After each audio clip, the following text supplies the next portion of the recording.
উস্কানিমূলক বক্তব্য ও সীমাহীন অপপ্রচারের বিরুদ্ধে উত্তাল হয়ে উঠেছে বাংলাদেশ। হাসিনার পতনে তারা এতই বিমর্ষ হয়েছেন, তারা এতই দুঃখ পেয়েছেন, এত বেদনার্ত হয়েছেন যে কিছুতেই তারা শোক ভুলতে পারছেন না। মিথ্যা বলাই এদের রাজনৈতিক ইস্তেহার, ওদের মিথ্যা কথা চেঁচানোর রেওয়াজ দীর্ঘদিনের। আপনারা দেখবেন ভারতের মিডিয়াগুলো খুললে পরেই সকাল থেকে সন্ধ্যা পর্যন্ত অবিরত তারা কোরাস গাইছেন বাংলাদেশের বিরুদ্ধে, অপপ্রচার করছেন। বাংলাদেশের একটি মৃত্তিকা কাঁপানো যে বিপ্লব ঘটে গেছে 5ই আগস্টে, সেইটা নিয়ে তারা কুৎসা করছেন। এদেশের গণতান্ত্রিক আন্দোলনে ছাত্র জনতার যে আত্মহুতি, তাদের যে আত্মদান, সেটা নিয়ে তারা কুৎসা করছে। তাদের একমাত্রই আরাধ্য হচ্ছে শেখ হাসিনা। সেই শেখ হাসিনার পতনে তারা এতই বিমর্ষ হয়েছেন, তারা এতই দুঃখ পেয়েছেন, এত বেদনার্ত হয়েছেন যে কিছুতেই তারা শোক ভুলতে পারছেন না। এদেশের মানুষের আশা আকাঙ্ক্ষা, গণতন্ত্র ফিরে পাওয়ার জন্য তাদের আকুতি, তাদের আত্মদান, 15-16 বছরের নিরন্তর সংগ্রাম, শেখ হাসিনার আইন শৃঙ্খলা বাহিনীর দ্বারা কত নিপীড়নের মর্মস্পর্শ কাহিনী বাংলাদেশের আনাচে কানাচে, বাংলাদেশের বাতাসে বাতাসে সেগুলো ছড়িয়ে আছে, ভেসে বেড়াচ্ছে।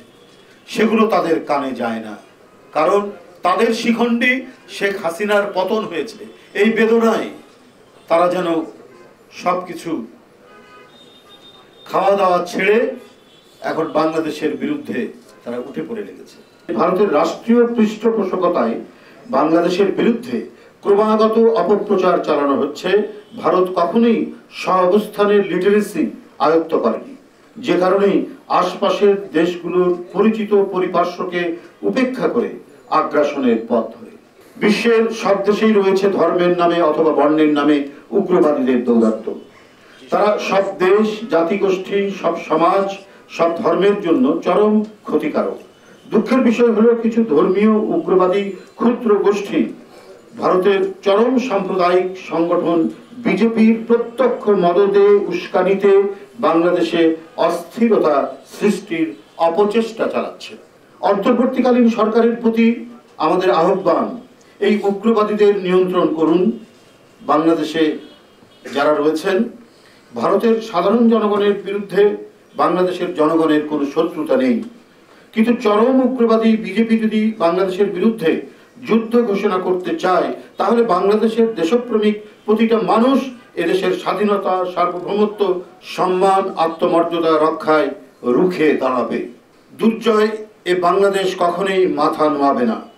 কলকাতার উপ হাই কমিশন, আগরতলা সহকারী হাই কমিশনে হামলা, মুম্বাইয়ে বাংলাদেশের ডেপুটি হাই কমিশনের সামনে হাঙ্গামা এবং ধারাবাহিক চরম উস্কানিমূলক বক্তব্য ও সীমাহীন অপপ্রচারের বিরুদ্ধে উত্তাল হয়ে উঠেছে বাংলাদেশ। বাংলাদেশের অভ্যন্তরীণ বিষয়ে ভারতের হিংস্র আগ্রাসী হস্তক্ষেপের ঘটনা ও ভারতের বাংলাদেশ বিরোধী অপতৎপরতার বিরুদ্ধে প্রতিবাদ জানাতে ঢাকা বিশ্ববিদ্যালয়ের জগন্নাথ হল সহ দেশের বিভিন্ন স্থানে হিন্দু ছেলেরাও মিছিল নিয়ে বেরিয়ে এসেছে। তারাও প্রতিবাদ করছে, বিক্ষোভ করছে, এবং এদের সংখ্যা সবচেয়ে বেশি।